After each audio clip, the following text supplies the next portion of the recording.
Okay, I'm going to start this for the third time now. Wow. I guess I forgot how my controls work. I put you guys on pause and then I accidentally stopped it like I did the last time. Instead of hitting the pause button, I hit the stop button. Um, anyway, hi, I'm AJ from AJ's Personal Touch or Anjanette. Um, and I am here today because I'm going to finally start reading Anna Karenina again, starting with book part 3, chapter 14. So that is where I let off. I read through chapter 13 last time, so now I'm picking up on chapter 14.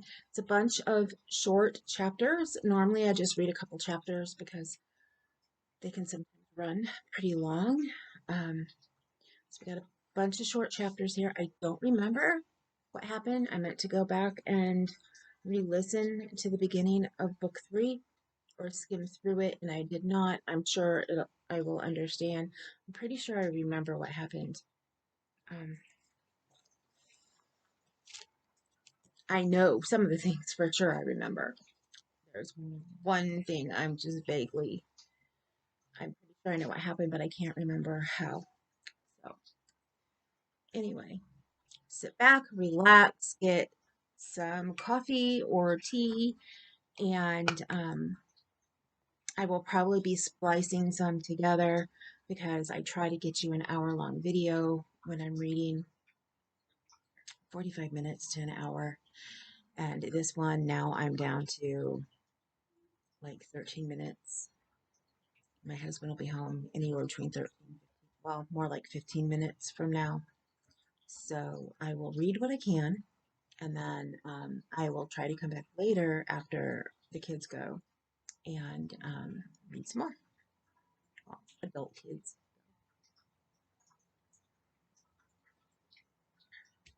Alrighty. I've been trying to sit down and read for days now.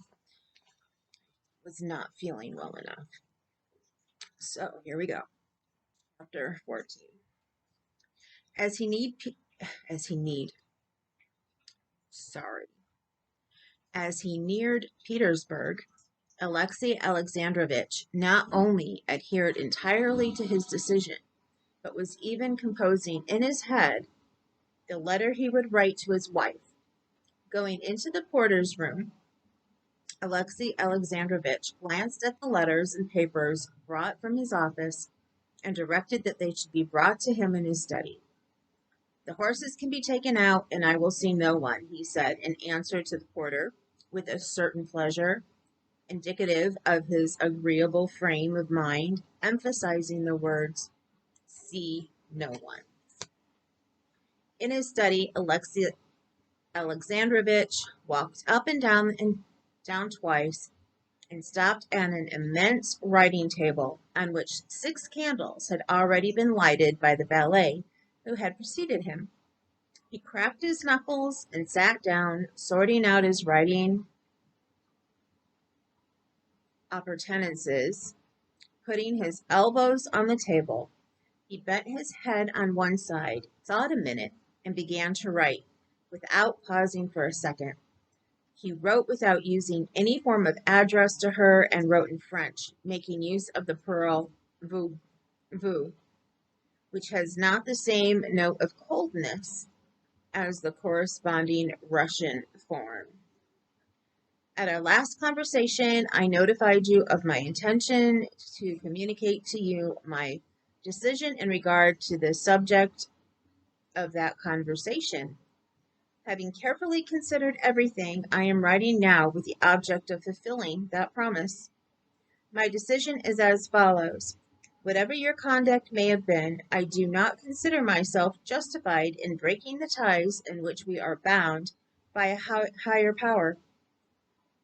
The family cannot be broken up by a whim, a caprice, or even by the sin of one of the partners in the marriage, and our life must go on as it has done in the past. This is essential for me, for you, and for our son.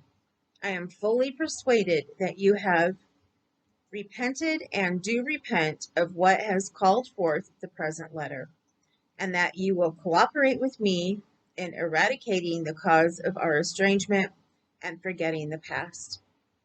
In the contrary event, you can conjecture what awaits you and your son.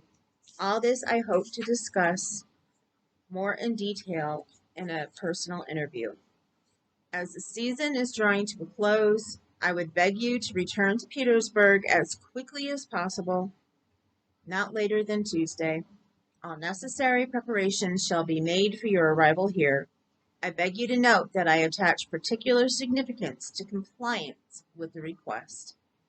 P.S. I enclose the money which may be needed for your expenses. He read the letter through and felt pleased with it, and especially that he had remembered to enclose money there. Money. There was not a harsh word, not a reproach in it, nor was there undue indulgence. Most of all, it was a golden bridge for return. Folding the letter and smoothing it with a massive ivory knife and putting it in an envelope with the money, he rang the bell with the gratification it always afforded him to use the well-arranged appointments of his writing table. Give this to the courier to be delivered to Anna Arkadyevna tomorrow at the summer villa, he said, getting up. Certainly, Your Excellency. Tea to be served in the study? Alexei Alexandrovitch ordered tea to be brought to the study, and playing with the massive paper knife, he moved to his easy chair, near which there had been placed ready for him a lamp and the French work on Egyptian hieroglyphics that he had begun. Over the easy chair there hung in a gold frame an oval portrait of Anna, a fine painting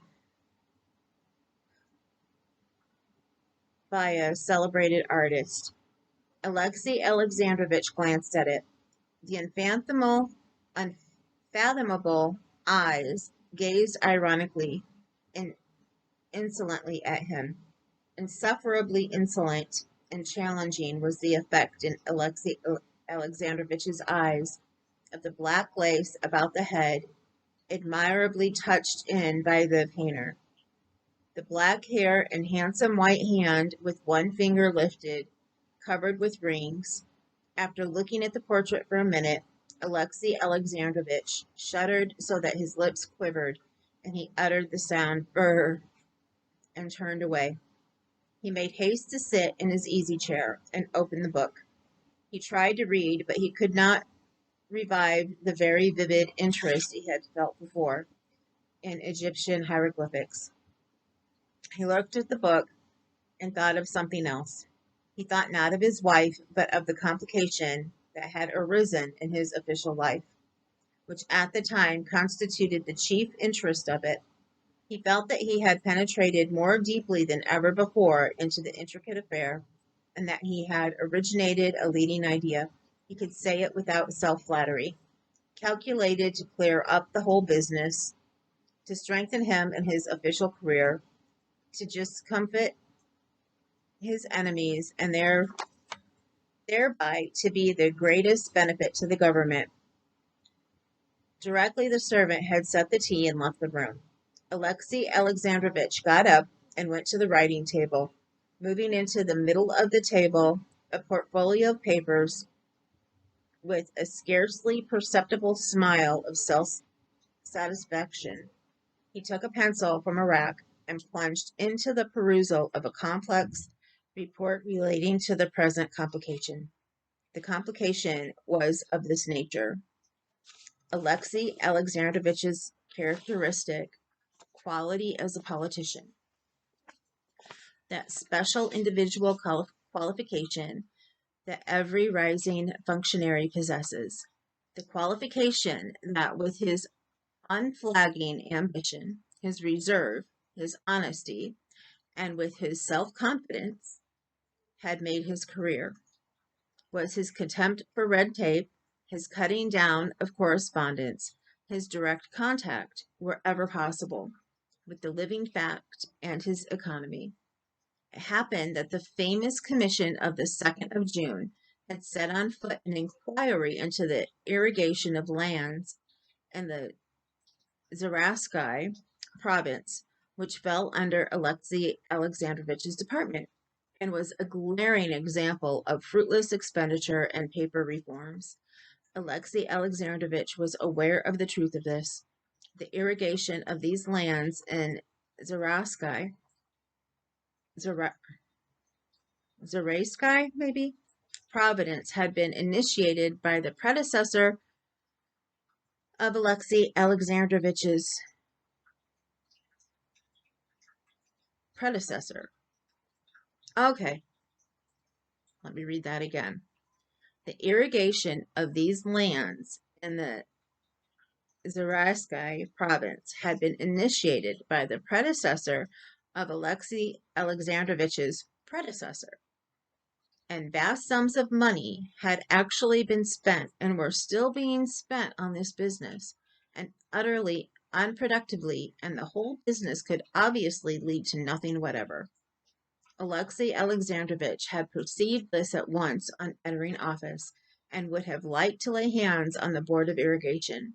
But at first, when he did not yet feel secure in his position, he knew it would affect too many interests and would be injudicious. Later on, he had been engrossed in other questions, and had simply forgotten the Board of Irrigation. It went of itself, like all such boards, by the mere force of inertia. Many people gained their livelihood by the Board of Irrigation, especially one highly conscientious and musical family. All the daughters played on stringed instruments, and Alexei Alexandrovich knew the family and had stood godfather to one of the elder daughters. The raising of this question by a hostile department was, in Alexei Alexandrovich's opinion, a dishonorable proceeding, seeing that in every department there were things similar and worse, which no one inquired into for well-known reasons of official etiquette.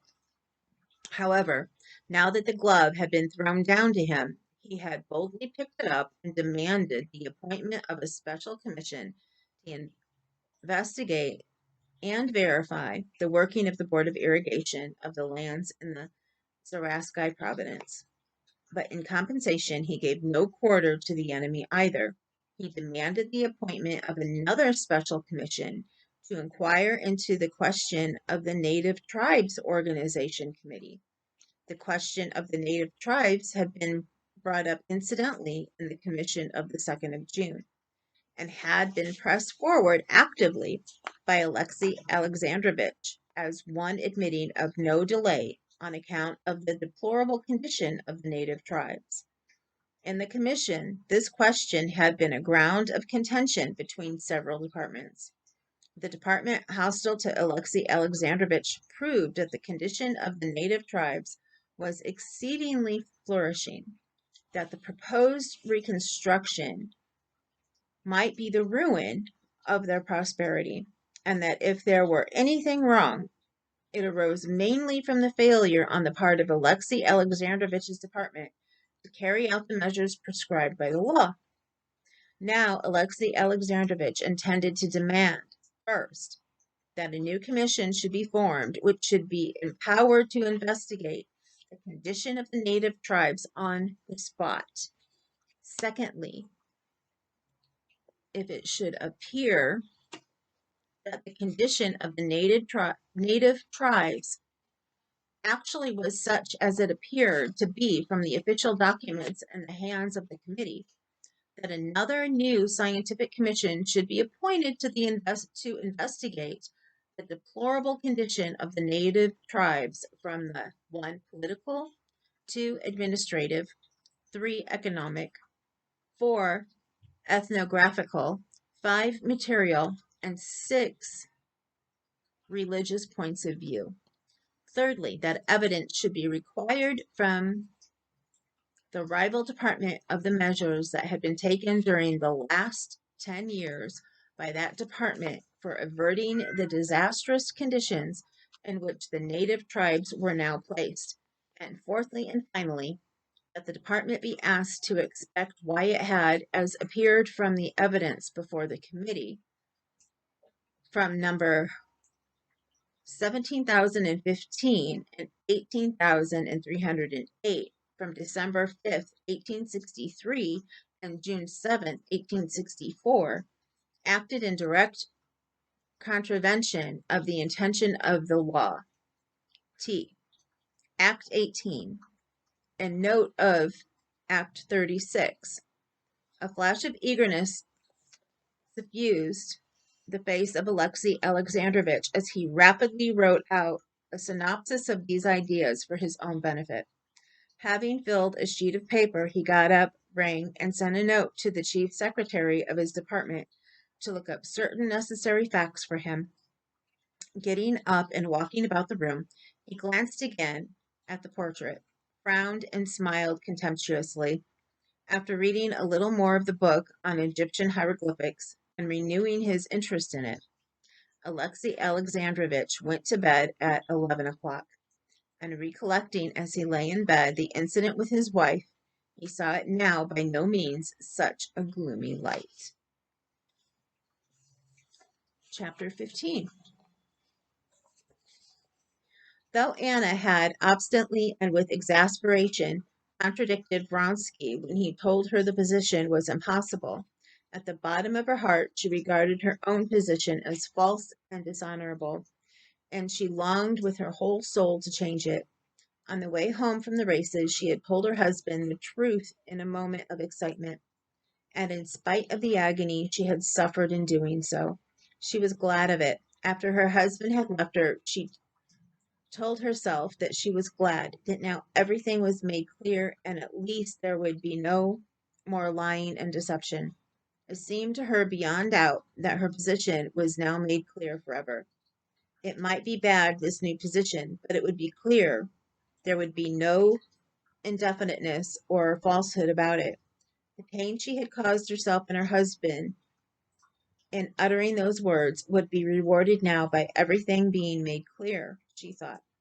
That evening she saw Vronsky, but she did not tell him of what had passed between her and her husband, though to make the position definite, it was necessary to tell him.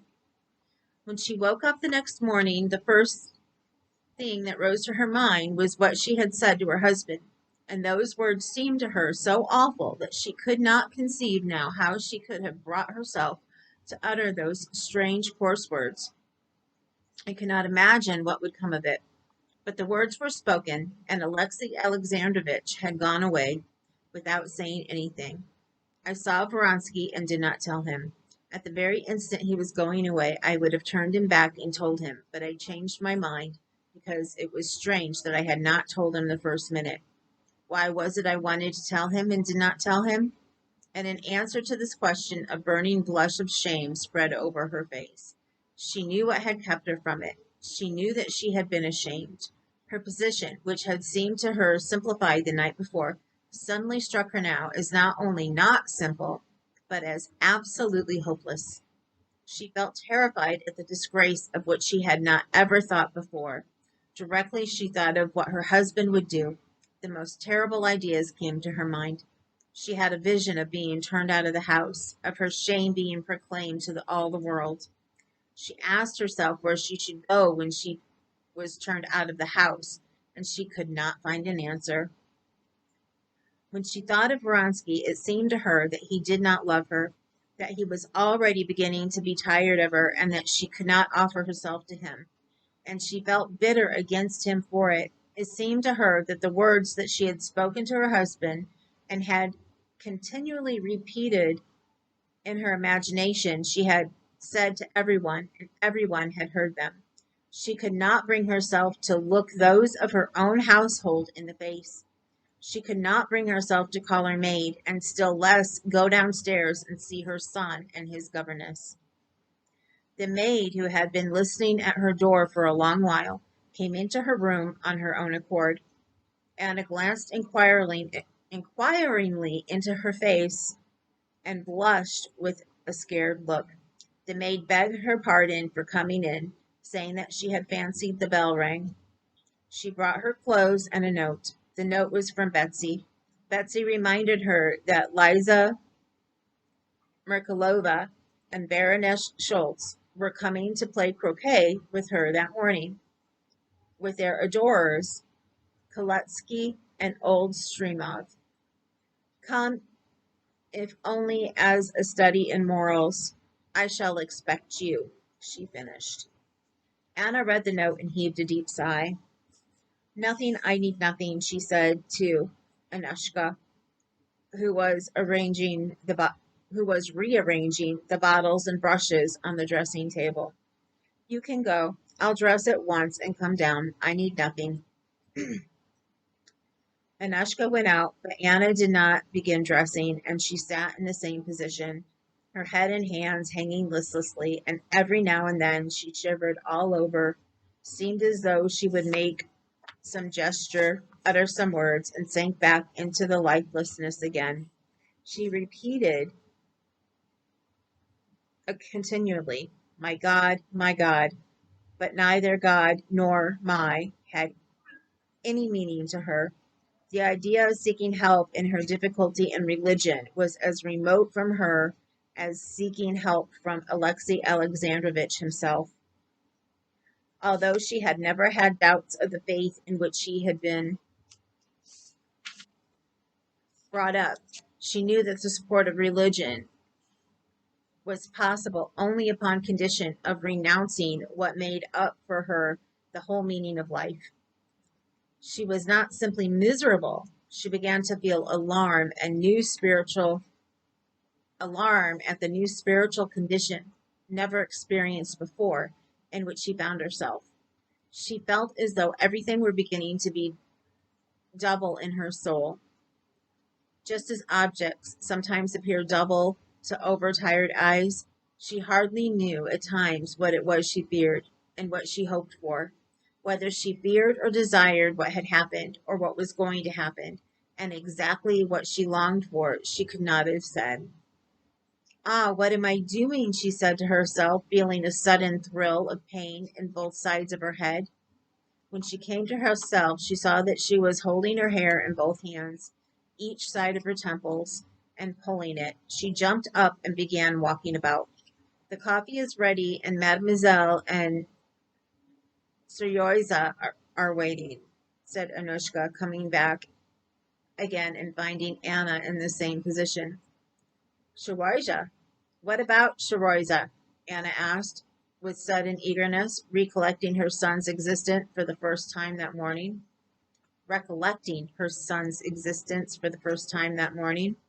He's been naughty, I think, answered Anushka with a smile. In what way?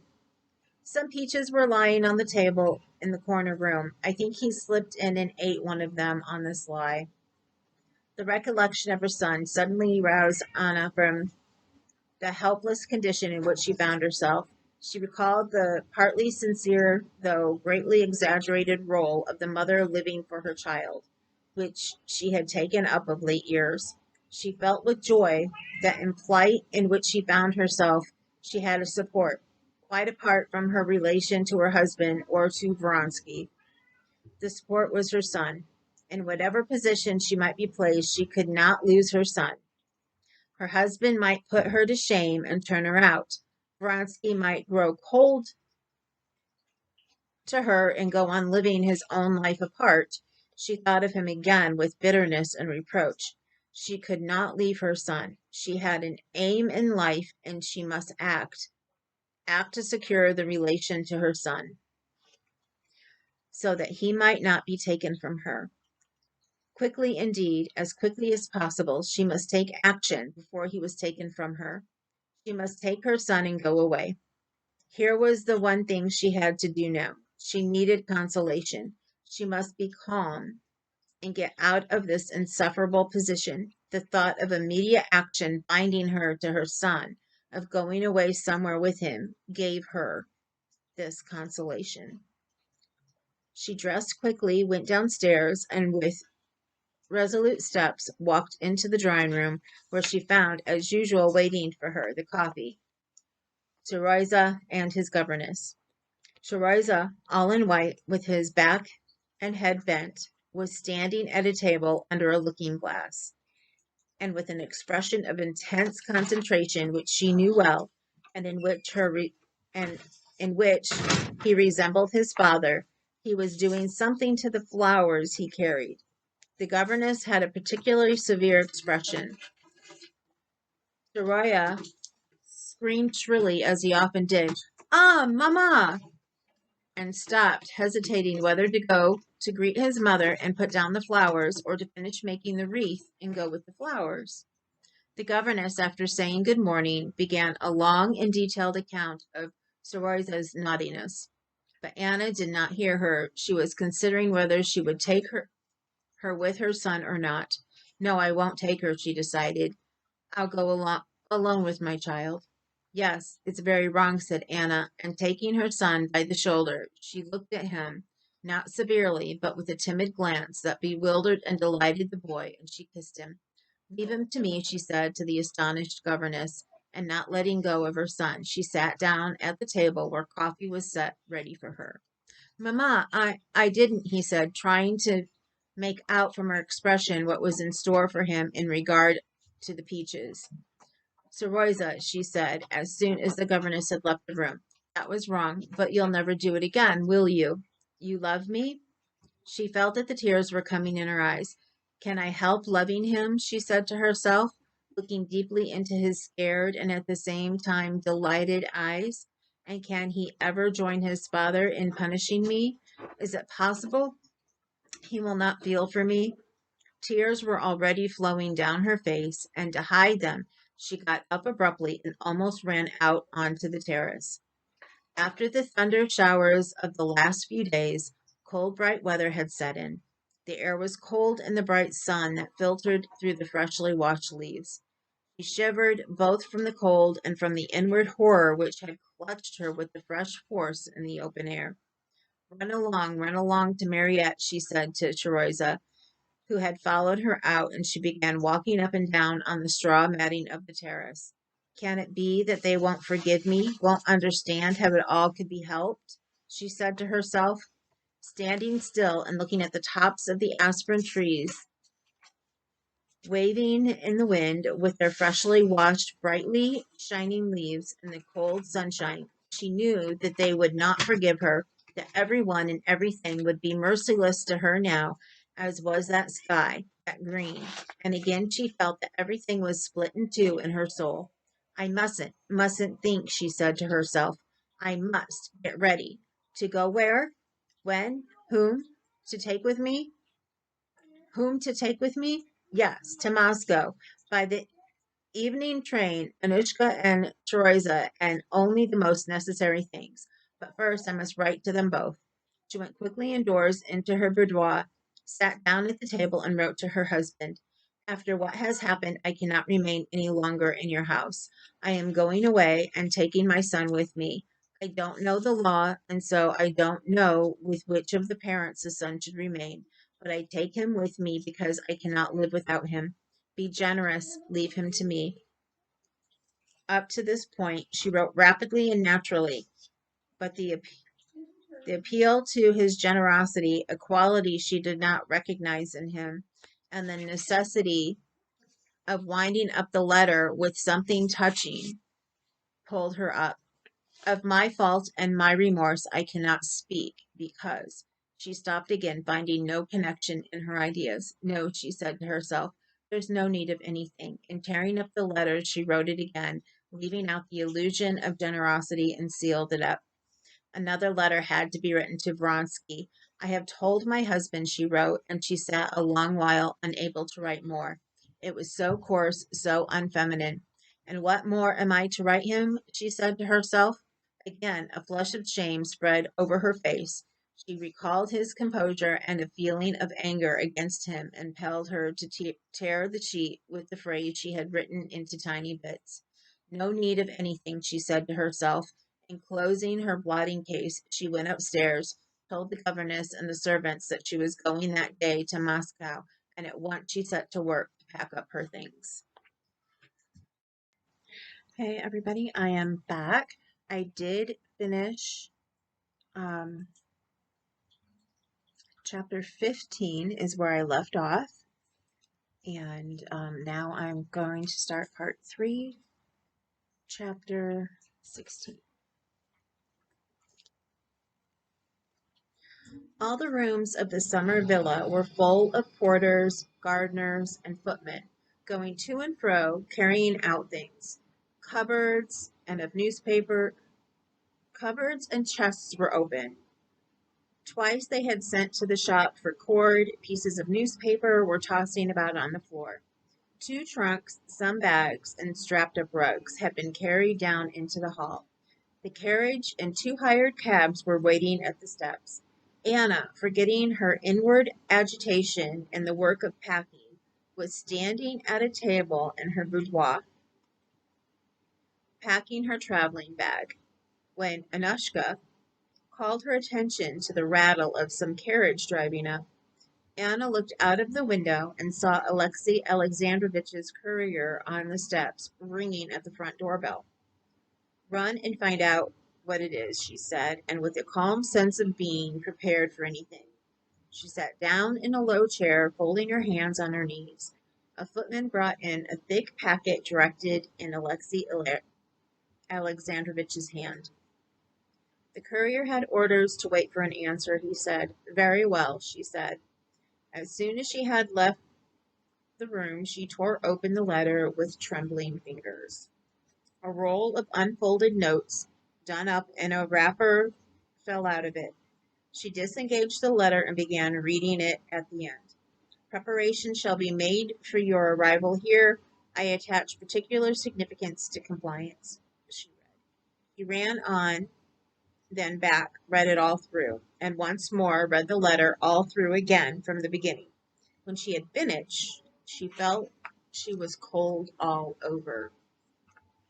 And then a fearful calamity, such as she had not expected, had burst upon her.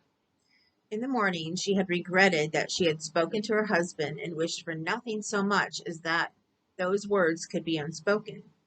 And here this letter regarded them as unspoken and gave her what she had wanted. But now this letter seemed to her more awful than anything she had been able to conceive. "He's right," she said. "Of course, he's always right. He's a Christian. He's generous. Yes, vile, base creature. And no one understands it except me, and no one ever will. And I can't explain it. They say he's so religious and so high-principled, so upright, so clever, but they don't see what I've seen. They don't know how he has crushed my life for 8 years, crushed everything that was lying in me. He has not once even thought that I'm a live woman who must have love. They don't know how at every step he's humiliated me and been just as pleased with himself. Haven't I striven with all my strength to find something to give meaning to my life? Haven't I struggled to love him, to love my son when I could not love my husband? But the time came when I knew that I couldn't cheat myself any longer, and I was alive, that I was not to blame, that God had made me so that I might love and live. And now what does he do? If he'd kill me, he'd killed me. I could have borne anything. I could have forgiven anything. But no, he was it. I didn't guess what he would do. He's doing just what's characteristic of his mean character. He'll keep himself in the right, while me in my ruin. He'll drive still lower, to worse ruin yet. She recalled the words from the letter. "You can conjecture what awaits you and your son. That's a threat to take away my child, and most likely, by their stupid law, he can. But I know very well why he says it. He doesn't believe even in my love for my child, or he despises it, just as he always used to ridicule it. He despises that feeling in me, but he knows that I won't abandon my child, that I can't abandon my child, that there could be no life for me without my child, even with him whom I love. But that if I abandoned my child and ran away from him, I should be acting like the most infamous, basest of women. He knows that, and knows that I am incapable of doing that." She recalled another sentence in the letter.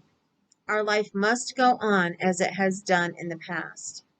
that life was miserable enough in the old days. It has been awful of late. What will it be now? And he knows all that. He knows that I can't repent, that I breathe, that I love. He knows that it can lead to nothing but lying and deceit. But he wants to go on torturing me. I know him. I know that he's at home and he is happy in torturing me. Sorry, I reread the wrong thing. I know him. I know that he's at home and is happy in deceit, like a fish swimming in the water. No, I won't give him that happiness. I'll break through this spider web of lies in which he wants to catch me, come what may. Anything's better than lying and deceit. But how? My God, was ever a woman so miserable as I am?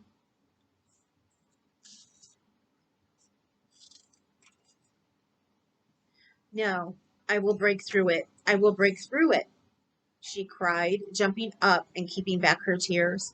And she went to the writing table to write him another letter. But at the bottom of her heart, she felt that she was not strong enough to break through anything, that she was not strong enough to get out of her old position, however false and dishonorable it might be. She sat down at the writing table, but instead of writing, she clasped her hands on the table and, laying her head on them, burst into tears with sobs and a heaving breast, like a child crying. She was weeping that her dream of her position being made clear and definite had been annihilated forever. She knew beforehand that everything would go on in the old way, and far worse, indeed, than in the old way.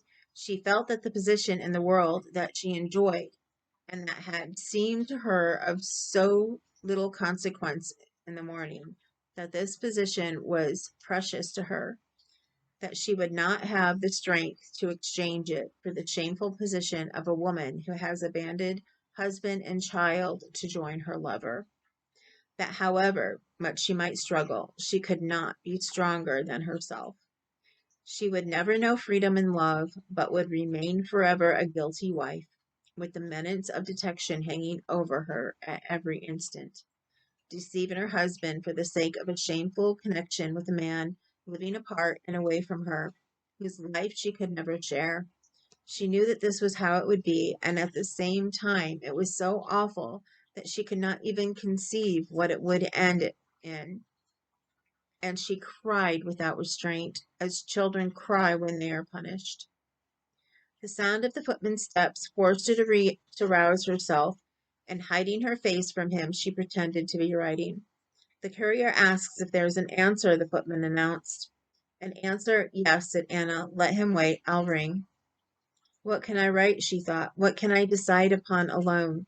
What do I know? What do I want? What is there I care for?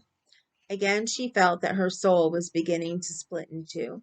She was terrified again at the feeling, and clutched at the first pretext for doing something which might divert her thoughts from herself. I ought to see Alexei. So she called Vronsky in her thoughts. No one but he can tell me what I ought to do. I'll go to Betsy's. Perhaps I shall see him there, she said to herself, completely forgetting that when she had told him the day before that she was not going to Princess Tverskaya's, he had said that in that case he should not go either. She went up to the table, wrote to her husband, I have received your letter, and ringing the bell, gave it to the footman. We are not going, she said to Anushka as she came in. Not going at all? No, don't unpack till tomorrow, and let the carriage wait. I'm going to the princess's. Which dress am I to get ready? Chapter 17. The croquet party for which the Princess Tverskaya had invited Anna was to consist of two ladies and their adorers.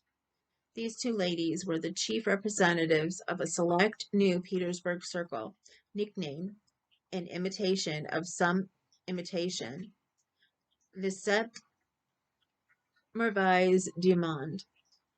These ladies belonged to a circle which, though the highest society was utterly hostile to that in which Anna moved. Moreover, Stremov, one of the most influential people in Petersburg, an elderly admirer of Liza Merkelova, was Alexei Alexandrovich's enemy in the political world.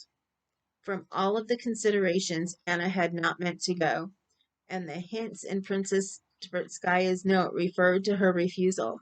But now Anna was eager to go in the hope of seeing Vronsky. Anna arrived at Princess Tverskaya's earlier than the other guests. At the same moment as she entered, Vronsky's footman, with side whiskers combed out like a kammerjunker, went in too. He stopped at the door and, taking off his cap, let her pass. Anna recognized him, and only then recalled that Vronsky had told her the day before that he would not come. Most likely he was sending a note to say so. As she took off her outer garment in the hall, she heard the footman pronouncing his R's like kammerjunkers say, "From the Count for the Princess," and hand the note. She longed to question him as to where his master was. She longed to turn back and send him a letter to come and see her, or to go herself to see him. But neither the first nor the second nor the third course was possible. Already she heard bells ringing to announce her arrival ahead of her, and Princess Tverskaya's footman was standing at the open door waiting for her to go forward into the inner rooms. "The princess is in the garden. They will inform her immediately. Would you be pleased to walk into the garden?" announced another footman in another room. The position of uncertainty, of indecision, was still the same as at home. Worse, in fact, since it was impossible to take any step, impossible to see Vronsky, and she had to remain here among outsiders in company so uncongenial to her present mood. But she was wearing a dress that she knew suited her. She was not alone. All around was that luxurious setting of idleness that she was used to, and she felt less wretched than at home.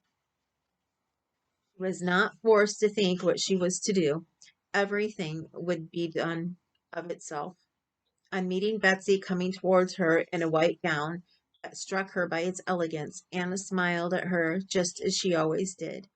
Princess Tverskaya was walking with Tushkevich and a young lady, a relaxation who, to the great joy of her parents in the provinces, was spending the summer with the fashionable princess. There was probably something unusual about Anna, for Betsy noticed it at once.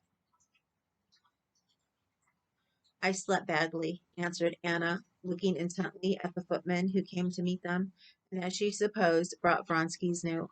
"How glad I am you've come," said Betsy. "I'm tired and was just longing to have some tea before they come. You might go," she turned to Tushkevich, "with Masha, and try the croquet ground over there where they've been cutting it. We shall have time to talk a little over tea. We'll have a cozy chat, eh?" she said in English to Anna, with a smile, pressing the hand with which she had held a parasol. "Yes, especially as I can't stay very long with you. I'm forced to go on to the old Madame Vrede. I've been promising to go for a century," said Anna, to whom lying, alien as it was to her nature, had become not merely simple and natural in society, but a positive source of satisfaction. Why she said this, which she had not thought of a second before, she could not have explained. She had said it simply from the reflection that, as Vronsky would not be here, she had better secure her own freedom and try to see him somehow. But why she had spoken of old Madame Vrede, whom she had to go see, and see as she had to see many other people, she could not have explained. And yet, as it afterwards turned out, had she contrived the most cunning devices to meet Vronsky, she could have thought of nothing better. No, I am not going to let you go for anything, answered Betsy, looking intently into Anna's face. Really, if I were not fond of you, I should feel offended. One would think you were afraid my society would compromise you. Tea in the little dining room, please, she said, half closing her eyes as she always did when addressing the footman. Taking the note from him, she read it. Alexei's plane is false, she said in French. He writes that he can't come. She added in a tone as simple and natural as though it could never enter her head that Vronsky could mean anything more to Anna than a game of croquet. Anna knew that Betsy knew everything, but hearing how she spoke of Vronsky before her, she almost felt persuaded for a minute that she knew nothing. Ah, said Anna indifferently, as though not greatly interested in the matter, and she went on smiling. How can you or your friends compromise anyone?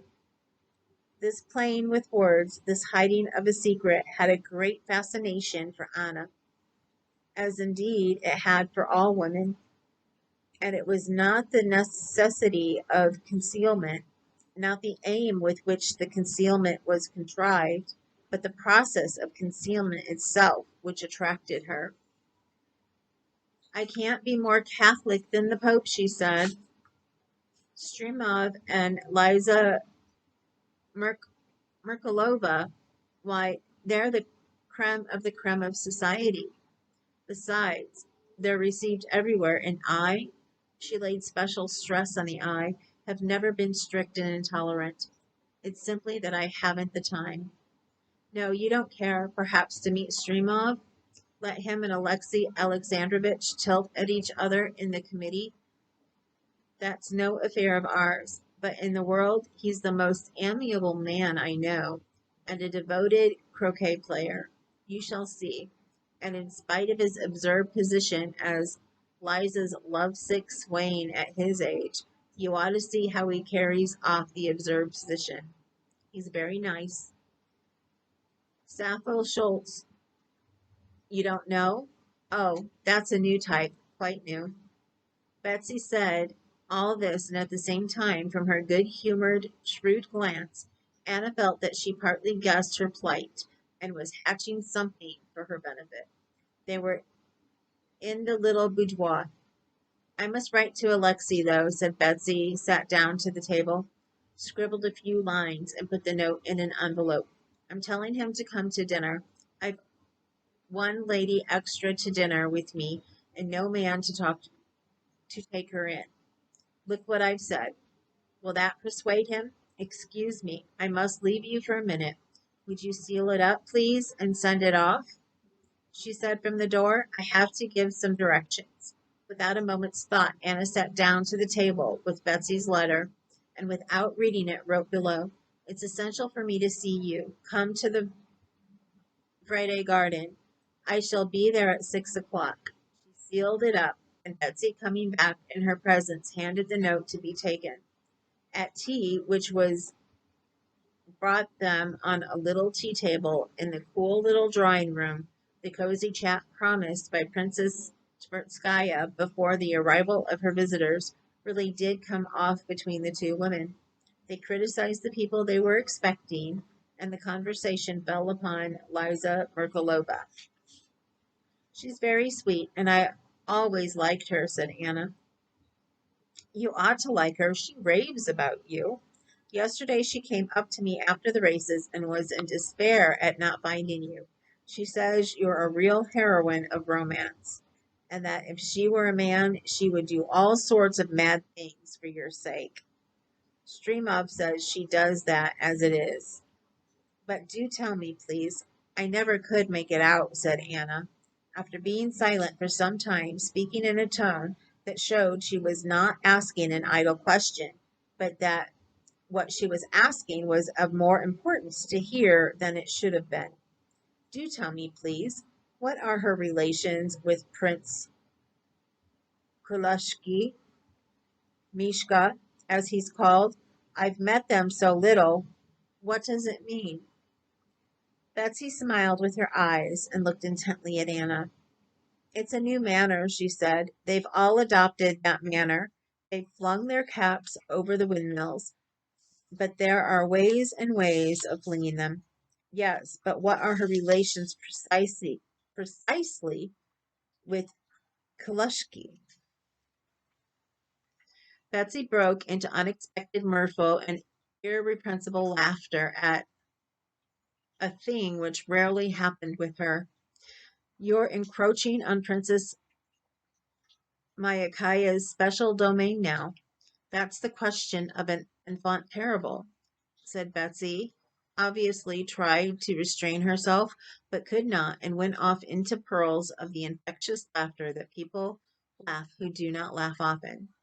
You'd better ask them, she brought out between tears of laughter. No, you laugh, said Anna, laughing too in spite of herself. But I never could understand it. I can't understand the husband's role in it. The husband, Liza Merkalova's husband, carries her shawl and is always ready to be of use. But anything more than that in reality, no one cares to inquire. You know, in decent society, one doesn't talk or think even of certain details of the toilette. That's how it is with this. Will you be at Madame Rolandek's feet or fete? I'm sorry, I'm not sure about that one. Asked Anna to change the conversation. I don't think so, answered Betsy, and without looking at her friend, she began filling the little transparent cups with fragrant tea. Putting a cup before Anna, she took out a cigarette and fitting it into a silver holder, she lighted it. It's like this, you see. I'm in a fortunate position, she began, quite serious now, as she took up her cup. I understand you, and I understand Liza. Liza now is one of those native natures that, like children, don't know what's good and what's bad. Anyway, she didn't comprehend it when she was very young, and now she's aware that the lack of comprehension suits her. Now, perhaps she doesn't know on purpose, said Betsy with a subtle smile, but anyway, it suits her.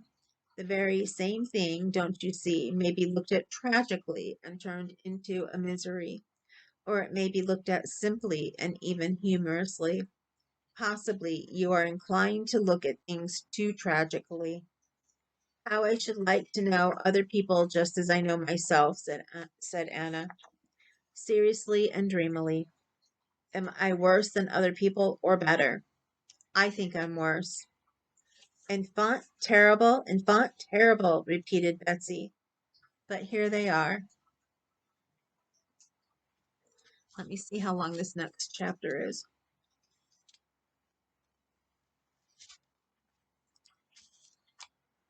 Okay, it's not that long. One more chapter, and then that will be it for this time. Chapter 28, or chapter 18. Sorry. Again, Roman numerals. I don't know why I thought it was 28. Anyway, they heard the sound of steps and a man's voice, then a woman's voice and laughter, and immediately thereafter there walked in the expected guests, Staffel Schultz and a young man beaming with excessive health, the so-called Vaska. It was evident that ample supplies of beefsteak, truffles, and burgundy never failed to reach him at the fitting hour. Vaska bowed to the two ladies and glanced at them, but only for 1 second. He walked after Sappho into the drawing room and followed her about as though he were chained to her, keeping his sparkling eyes fixed on her as though he wanted to eat her. Sappho Schultz was a blonde beauty with black eyes. She walked with smart little steps and high-heeled shoes and shook hands with the ladies vigorously like a man. Anna had never met the new star of fashion and was struck by her beauty. The exaggerated extreme to which her dress was carried and the boldness of her manners. On her head there was such a superstructure of soft golden hair, her own and false mixed, that her head was equal in size to the elegantly rounded bust, of which so much was exposed in front. The impulsive abruptness of her movements was such that at every step the lines of her knees and the upper part of her legs were distinctly marked under her dress, and the question involuntarily rose to the mind, where in the undulating piled up mountain of material at the back of the real body of the woman, so small and slender, so naked in front and so hidden behind and below, really came to an end. Betsy made haste to introduce her to Anna. Oh, only fancy we all but ran over 2 soldiers, she began telling them at once, using her eyes, smiling and twitching away her tail, which she flung back at one stroke, all on one side. I drove here with Vaska. Ought to be sure you don't know each other. And mentioning his surname, she introduced the young man, and reddening a little, broke into a ringing laugh at her mistake. That is, at her having called him Vaska to a stranger. Vaska bowed once more to Anna, but he said nothing to her. He addressed Sappho. You've lost your bet. We got here first. Pay up, she said, smiling. Sappho laughed still more festively. Not just now, said she. Oh, all right. I'll have it later. Very well, very well. Oh, yes. She turned suddenly to Princess Betsy. I am a nice person. I positively forgot it. I've brought you a visitor, and here he comes. The unexpected young visitor whom Sappho had invited and whom she had forgotten was, however, a personage of such consequence that, in spite of his youth, both the ladies rose on his entrance. He was a new admirer of Sappho's. He now dogged her footsteps like Vaska. Soon after Prince Kolutsky arrived, and Liza Merkulova with Strimog. Liza Merkulova was a thin brunette with an oriental, languid type of face, and, as everyone used to say, exquisite, enigmatic eyes.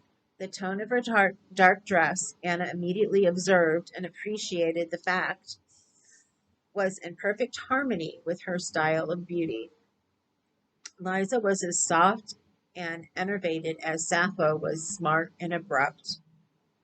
But to Anna's taste, Liza was far more attractive. Betsy had said to Anna that she had adopted the pose of an innocent child, but when Anna saw her, she felt that this was not the truth. She really was both innocent and corrupt, but a sweet and passive woman. It is true that her tone was the same as Sappho's, that like Sappho she had 2 men, one young and one old, tacked onto her and devouring her with their eyes. But there was something in her higher than what surrounded her. There was in her the glow of the real diamond among glass imitations. This glow shone out in her exquisite, truly enigmatic eyes. The weary and at the same time passionate glance of those eyes, encircled by dark rings, impressed one by its perfect sincerity. Every one looking into those eyes fancied he knew her wholly, and knowing her could not but love her.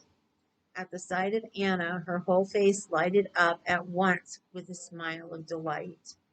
Ah, how glad I am to see you, she said, going up to her. Yesterday at the races, all I wanted was to get to you, but you'd gone away. I did so want to see you yesterday, especially. Wasn't it awful, she said, looking at Anna with eyes that seemed to lay bare all her soul. Yes, I had no idea it would be so thrilling, said Anna, flushing. The company got up at this moment to go into the garden. I'm not going, said Liza, smiling and settling herself close to Anna. You won't go either, will you? Who wants to play croquet? Oh, I like it, said Anna.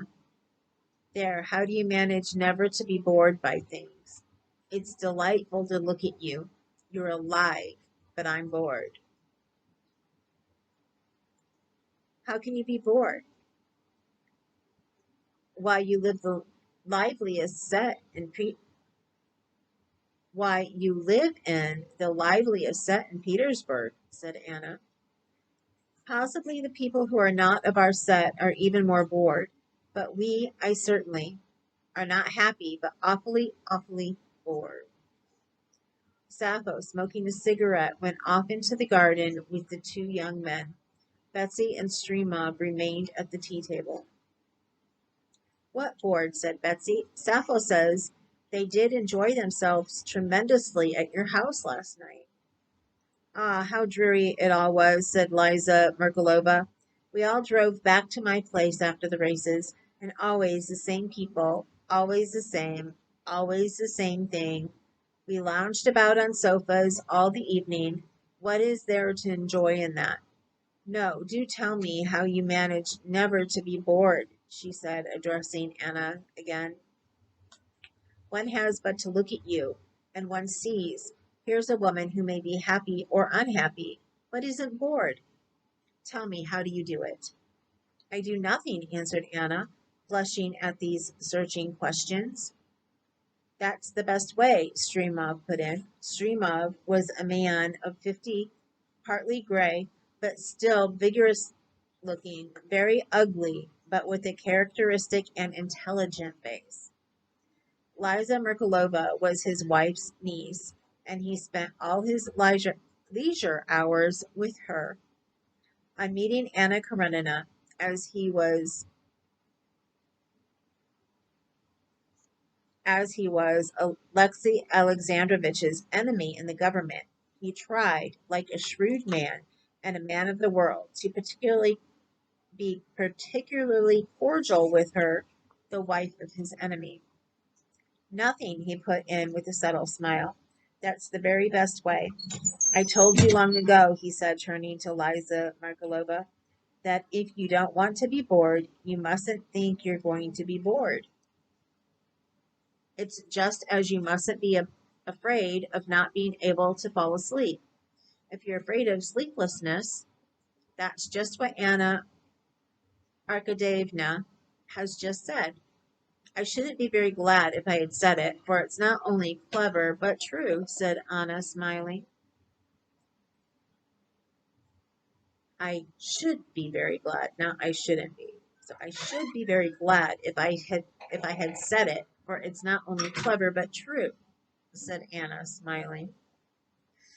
No, do tell me why it is one can't go to sleep and one can't help being bored. To sleep while one ought to work, and to enjoy oneself one ought to work too. What am I to work for when my work is no use to anybody, and I can't and won't knowingly make pretenses about it? You're incorrigible, said Streamov, not looking at her, and he spoke again to Anna.